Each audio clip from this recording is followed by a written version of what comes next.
虎，末将在。把你的那些地仙坛子都给咱集中到一块儿，该收网了。朱元璋终于决心对胡惟庸动手了。作为封建王朝最后一位宰相，胡惟庸的行事确实狂妄到了极点。他不仅结党营私，联合淮西武将架空皇权，甚至还擅自篡改圣旨，给刘伯温送去掺了剧毒的汤药。刘伯温的死彻底点燃了朱元璋积压许久的怒火。为了给这位为大明奉献一生的忠良讨回公道，朱元璋当即下令彻查中书省近半年的所有往来奏章，本以为能揪出胡惟庸的一些罪证，怎料李靖带着人连续翻了7天7夜，愣是没找出半分不对劲。胡惟庸早就把所有见不得光的勾当料理得干干净净，除了几件明面上无关痛痒的小疏漏，所有涉及核心利益的大事上根本挑不出半分过错。这样的结果让朱元璋后背发凉，单个文臣掀不起风浪，单个武将也不足为惧。可他们要是彻底沆瀣一气，暗中勾结，完全有能力颠覆整个大明。眼下的局面已经证明胡惟庸在朝中的势力，要是不趁早拔掉这颗毒瘤，日后大明江山恐怕就要改朝换代了。于是朱元璋当即下旨准许朝中各部陈宫以封文奏事严查各类不法事端，包括言官、御史、翰林院学士在内，准予封文奏事，相互纠弹。没想到太子朱标听后当场提出反对。封文奏事说白了就是仅凭坊间流言就可以随意弹劾朝中大臣，递上来的罪状不仅真假难辨，而且举报人还不用承担任何责任。朱标认为启用封文奏事是下策，搞不好会成为大臣们党争的工具。认为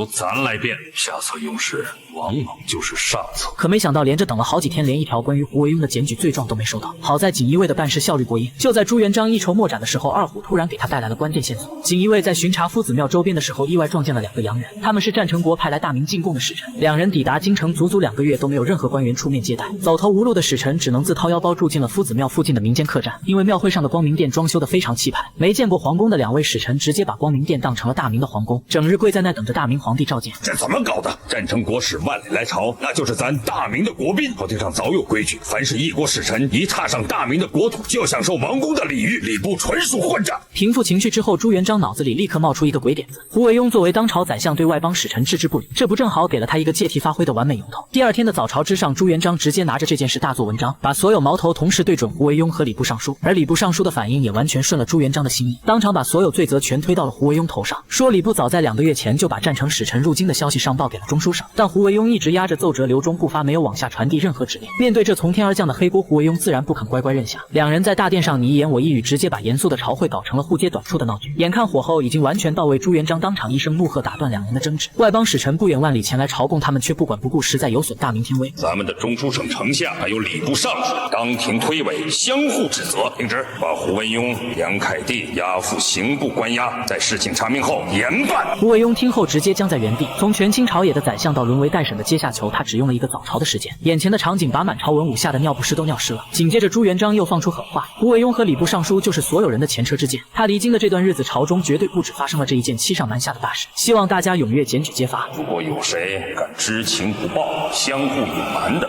咱查出来一律处死。这场早朝开得惊心动魄，散朝之后，满朝文武议论纷纷，都摸不透皇帝今天这番操作的真实用意。直到大学士宋濂点破其中关节，大家才从蒙圈的状态里反应过来。中书省上承天子，下通部院，这权力实在是太大了，太可怕了。皇上是要消灭皇权与相权之争了。俗话说病从口入，祸从口出。宋濂怎么都不会想到自己的几句无心之言被站在暗处的锦衣卫听得一字不落。当天夜里，二虎就把这番对话原本汇报到了朱元璋面前。一派胡言，咱这是在为国除奸。这个老东西说话简直太是放肆。就在这时，宫门外突然有人求见，胡惟庸的义子屠杰连夜闯宫举报自己义父贪赃枉法。朱元璋虽然打心底里不耻屠杰卖主求荣的行径，但同时也为有人敢站出来揭发胡惟庸而感到高兴。有了屠杰的带头检举，第2天一早，胡惟庸就迎来了墙倒众人推的局面。看着大臣们源不断递上来的检举奏折，朱元璋积压了许久的郁气总算散了大半。在罪犯胡惟